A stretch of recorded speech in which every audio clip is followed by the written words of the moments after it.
cremação é um tema bastante controverso, tanto na sociedade moderna quanto na comunidade cristã.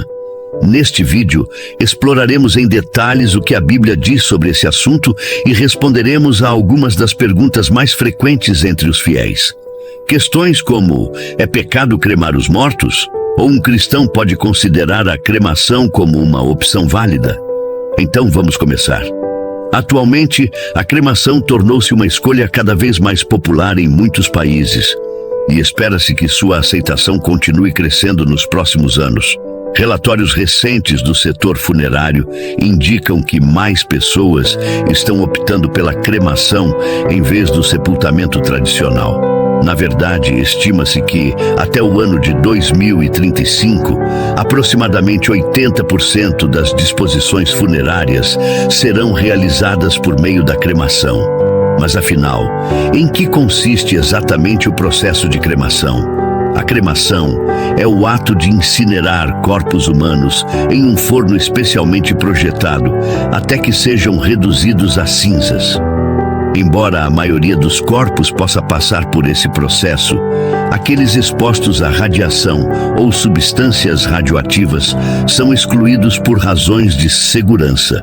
O procedimento começa com a colocação do corpo em um caixão, que geralmente é feito de madeira ou papelão. Em seguida, esse caixão é introduzido em uma câmara de cremação que atinge temperaturas extremamente altas, próximas a 1000 graus Celsius. Em poucas horas, o corpo é reduzido a fragmentos ósseos e cinzas. Após esse processo, o operador do crematório remove qualquer resíduo metálico, como próteses ou implantes. Posteriormente, os fragmentos ósseos são triturados em uma máquina especial, transformando-os em um pó fino.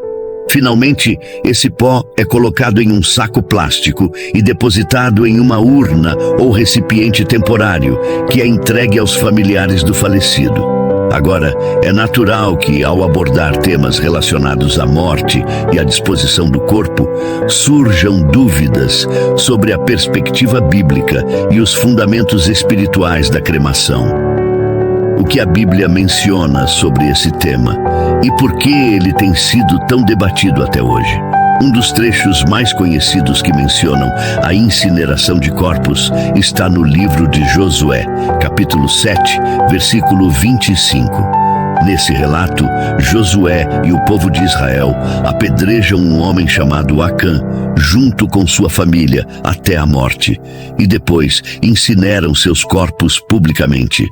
Essa ação foi consequência do pecado de Acã, que desobedeceu às instruções divinas durante a conquista de Jericó.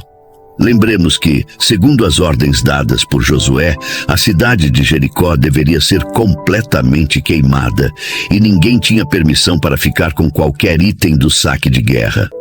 No entanto, Acã tomou para si uma capa babilônica de grande valor, 200 ciclos de prata e uma barra de ouro, que pesava cerca de meio quilo. Esse ato de desobediência trouxe graves consequências para o povo de Israel. Na batalha seguinte, contra um inimigo pagão, os israelitas sofreram uma dolorosa derrota, perdendo muitos homens no campo de batalha. Essa derrota deixou o povo confuso e desanimado, sem compreender o motivo do fracasso. Esse relato bíblico é um exemplo de como a incineração aparece no contexto da justiça divina e das consequências do pecado, um tema complexo que será explorado mais profundamente. No entanto, após orar e buscar a orientação de Deus, Josué descobriu que Acã havia desobedecido ao tomar para si bens do saque de Jericó, objetos que Deus havia declarado como anátema ou amaldiçoados. Como punição, Acã foi severamente condenado. Ele e sua família foram apedrejados e, em seguida, queimados. Sobre suas cinzas, o povo ergueu uma coluna de pedras, um símbolo solene para lembrar que as ordens do Senhor não devem ser desobedecidas. Após a morte de Acã, Israel voltou à batalha e obteve uma vitória significativa, reafirmando a importância da obediência e da pureza espiritual. Este episódio nos mostra que no livro de Josué, a incineração dos corpos está associada à punição para aqueles que desobedecem aos mandamentos de Deus. É um lembrete das sérias consequências do pecado e da necessidade de cumprir a vontade divina em todas as situações. Outro exemplo relacionado à incineração está no primeiro livro de Samuel, capítulo 31, versículos 11 a 13, onde um evento semelhante é descrito.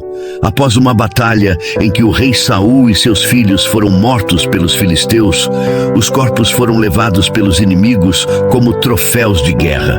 Saul, que havia desobedecido a Deus repetidamente, foi substituído por Davi, um pastor de ovelhas com o coração alinhado à vontade divina.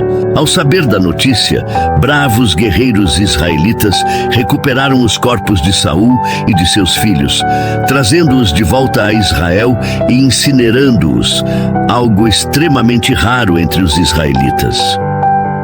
A decisão de queimar os corpos, segundo muitos estudiosos, pode ter sido devido ao estado avançado de decomposição em que se encontravam, além de o povo estar em meio a um conflito militar, o que impossibilitava um sepultamento digno para um rei e sua família. No Antigo Testamento, encontramos outras referências à prática da incineração, especialmente em contextos de punição. A incineração de um corpo era vista como uma medida de humilhação e, em alguns casos, uma pena aplicada a crimes graves. No livro de Levítico, por exemplo, há situações em que a pena é ser queimado com fogo. Um desses casos menciona que se um homem tomar sua própria mãe como esposa, será castigado dessa forma devido à gravidade de seu pecado.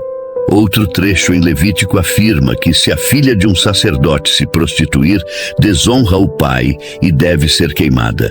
Embora esses textos do Antigo Testamento mencionem a incineração como punição, nos tempos modernos, a cremação tem sido interpretada de maneiras diferentes. Alguns cristãos acreditam que ela poderia interferir na ressurreição dos mortos durante a segunda vinda de Cristo, pois consideram que o corpo deve permanecer íntegro para esse momento. Outros, porém, argumentam que o método de sepultamento não é central na fé cristã, já que o que realmente importa é a alma e não o corpo físico. Sob essa perspectiva, a cremação seria uma questão de escolha pessoal ou cultural, sem implicações espirituais diretas. Assim, a cremação se torna um tema que cada indivíduo deve refletir e decidir de acordo com suas crenças e sua compreensão das Escrituras.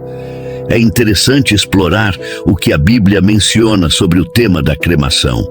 Embora a palavra cremação não seja mencionada diretamente nas Escrituras, condena-se o ato de queimar pessoas como oferendas a deuses pagãos, uma prática comum em culturas idólatras. Em contrapartida, a Bíblia destaca a importância de proporcionar um sepultamento digno, algo evidenciado em diversos relatos que ressaltam a necessidade de honrar os falecidos. Um exemplo claro dessa importância é o caso de Abraão, que comprou um terreno para enterrar sua esposa Sara, garantindo que ela tivesse um sepultamento adequado. No Antigo Testamento e nos tempos de Jesus, era comum que os mortos fossem sepultados na terra, uma prática profundamente enraizada na tradição judaica. Desde o episódio de Abraão, passando por inúmeros relatos bíblicos, o sepultamento terrestre aparece como uma constante, sendo posteriormente incorporado também na prática cristã. Para compreender melhor esse tema, é útil considerar o que diz Gênesis 3:21. Com o suor do teu rosto comerás o teu pão, até que tornes a terra, porque dela foste tomado, pois tu és pó e ao pó voltarás. Este versículo é fundamental no pensamento de muitos cristãos, pois sublinha que o ciclo natural da vida implica que viemos da terra e, ao morrer, devemos retornar a ela. Nesse sentido, o sepultamento, que devolve o corpo ao solo de onde veio, é visto como um ato que permite à natureza seguir seu curso. Por essa razão, a tradição cristã sustenta que práticas que alterem esse processo de maneira não natural, como a cremação, podem ser vistas como inadequadas por alguns fiéis. Contudo, é importante destacar que, sob uma perspectiva pessoal, nos tempos da graça, a preocupação com o método de disposição do corpo não possui a mesma relevância. O foco principal do cristão não deve estar no destino do corpo físico, mas na salvação e no destino eterno da alma. Um versículo-chave nesse sentido é Mateus 10:28, onde Jesus declara: "Não temais aqueles que matam o corpo, mas não podem matar a alma. Temei antes aquele que pode fazer perecer tanto a alma como o corpo no inferno." Este texto enfatiza que o que realmente importa é a salvação da alma, e que o corpo físico, embora importante, não deve ser o centro da preocupação do cristão. Em conclusão, embora a cremação não seja mencionada explicitamente na Bíblia, também não há uma proibição direta contra essa prática. Os ensinamentos cristãos destacam que o que realmente importa é o relacionamento do indivíduo com Deus e seu destino eterno, independentemente dos métodos utilizados para a disposição do corpo físico. Dessa forma, aqueles na comunidade cristã que optam pela cremação podem fazê-lo com a confiança de que essa decisão não compromete os valores espirituais nem as promessas de sua fé. Agradecemos por acompanhar este vídeo esclarecedor sobre a cremação. Gostaríamos de saber sua opinião sobre esse tema. Conte-nos nos comentários o que você pensa. Aproveite para assistir a qualquer um dos vídeos que aparecem na tela. Que Deus te abençoe.